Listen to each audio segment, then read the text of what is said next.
Nintendo was legendary for cracking down on low quality games and ensuring that only the best, most enjoyable products made it to their system and earned their legendary seal of approval.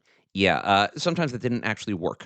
We're going to take a look at 7 of the worst possible Super Nintendo games and take a very hard look at what made them so bad. Like most Super Nintendo games, Pit Fighter didn't start its career as a train wreck of an NES game, but at least an okay arcade fighting game. It premiered in August 1990 and had one almost brand new feature, the use of digitized sprites, which gave it a very different appearance than most games at the time. The arcade version did well enough, selling more than 6,500 units worldwide, and the game was ported to various consoles, including the Super Nintendo.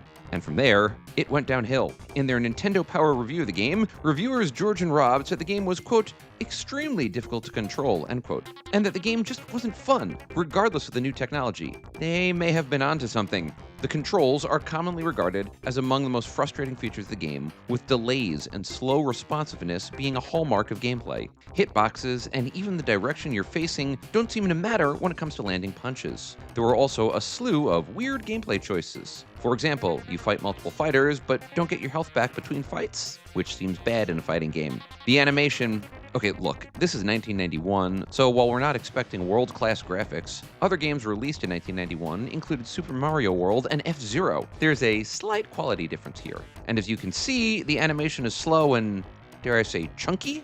I'm gonna go with chunky. The gameplay was also repetitive. You could play as 3 different characters that had different attributes and special moves, but still played relatively similarly, and, given the poor graphics, even looked similar. The game did have a 2-player mode, a nice bonus, but other than that, the similar animations completely detracted from the game. Finally, there's the music, which is a similar loop, over and over again, as you may have noticed from the soundtrack softly running in the background. My apologies if your ears are now bleeding. But, other than all these issues, the game is great.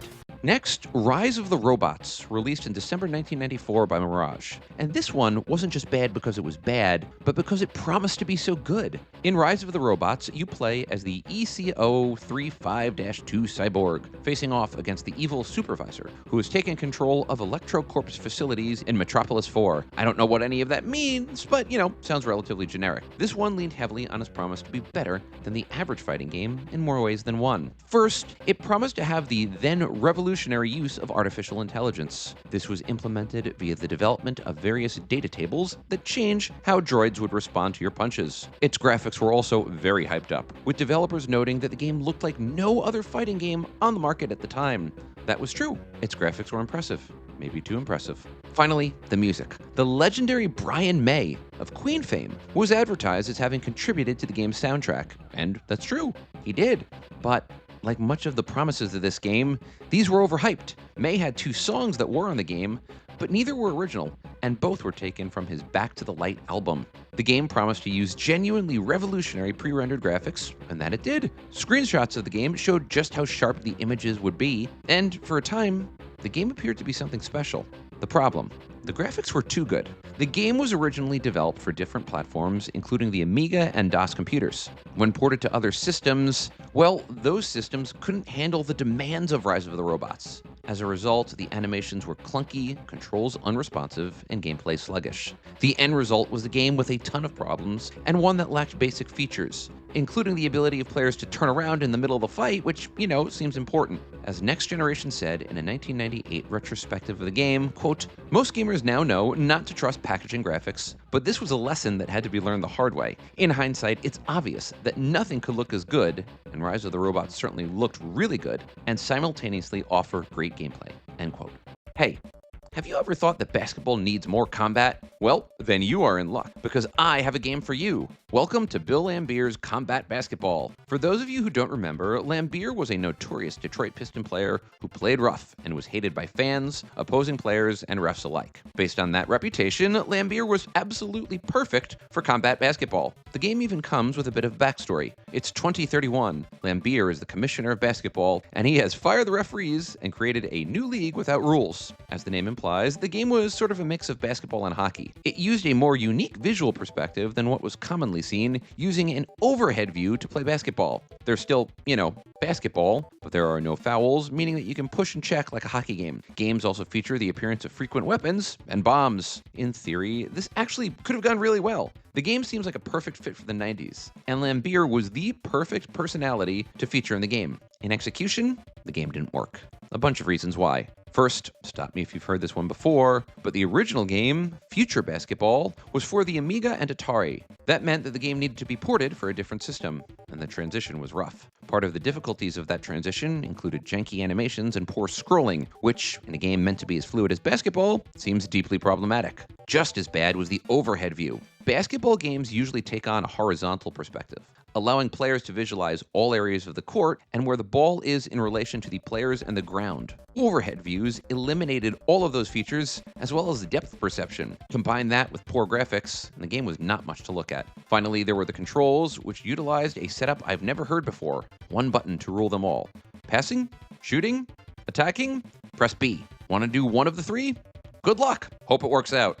Alright, next up is Bebe's Kids. This 1994 game is based on the 1992 film of the same name. That film, an adult animated film that was also the first animated film to feature an entirely African-American cast, was based on the stand-up of comedian Robin Harris. The movie was a box office bomb, failing to earn back its meager $10 million budget and being panned by critics. That should have been an indication to steer clear, but the folks at Radical Entertainment decided that a failed film was perfect for a video game, and here we are. Bebe's Kids was a side-scrolling beat-em-up action game. In the game, you play as one of the two main characters from the movie, LaShawn or Khalil. Your job is basically to parade through Fun World and cause as much destruction as possible. The game runs like many games of this style, including The Simpsons and Double Dragon. There are a few attacks, special moves, etc., but nothing really special to distinguish the game in the genre. Even at the time, Nintendo Power blasted the game, and while they said it had nice graphics and sound, they also noted that, well, its controlled sucks, the action was slow, and the enemy fights seemed endless because of the seemingly unlimited amount of damage that enemies could take.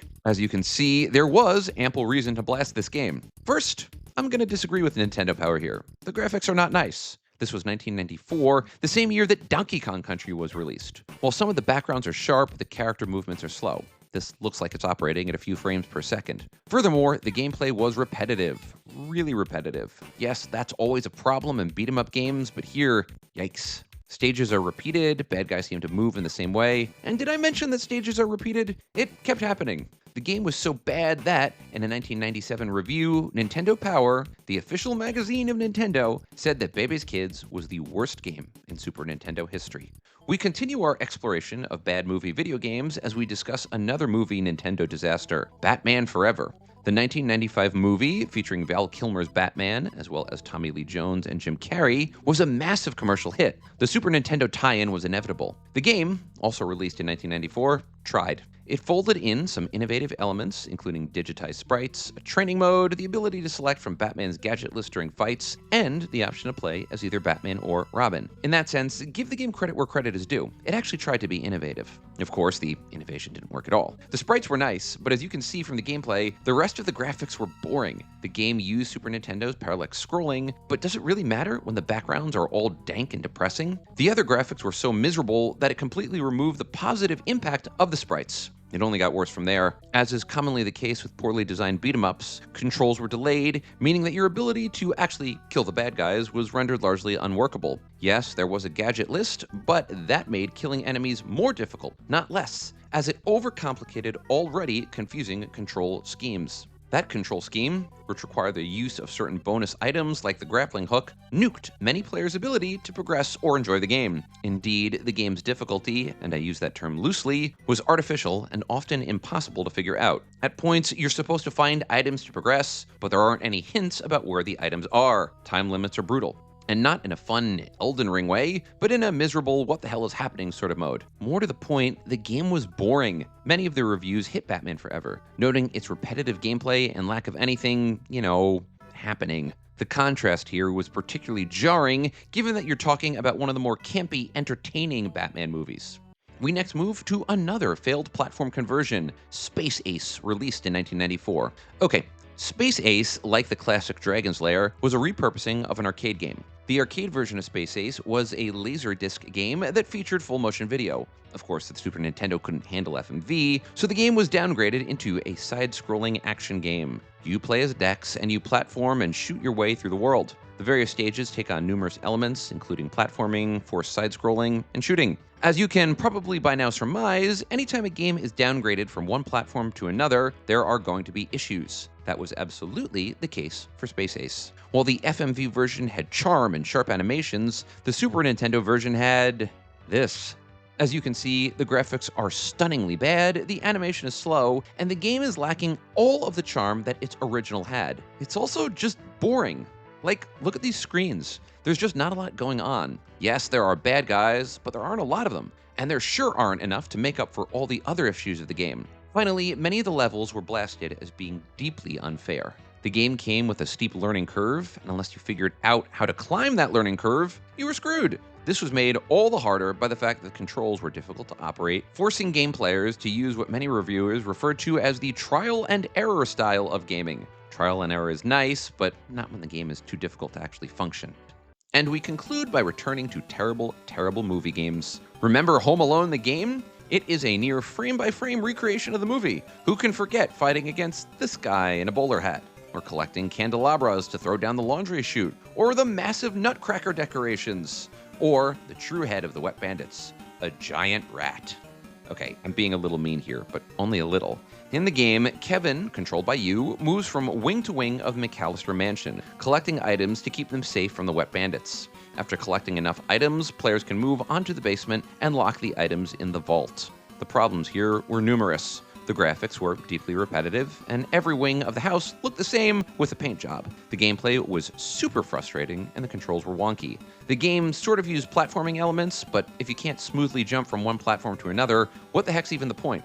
Oh, and another thing. I have these distinct memories as a kid of getting stuck on level 2. Maybe I just sucked, but this was a problem. If you can't find an item, you got stuck, and you couldn't advance. Weirdly enough, for the Super Nintendo, there were other options. In fact, lots of other options. Unlike most games that got ported to different systems, Home Alone had multiple versions. For example, the PC version allows players to set their own traps. Okay, that would have been complicated and awkward for the Super Nintendo.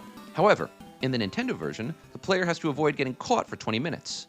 In the multiple Sega versions, Kevin has to protect the house for 20 minutes. These versions were generally better reviewed and also would have added more tension to the game, something that was almost completely absent from the terrible platformer.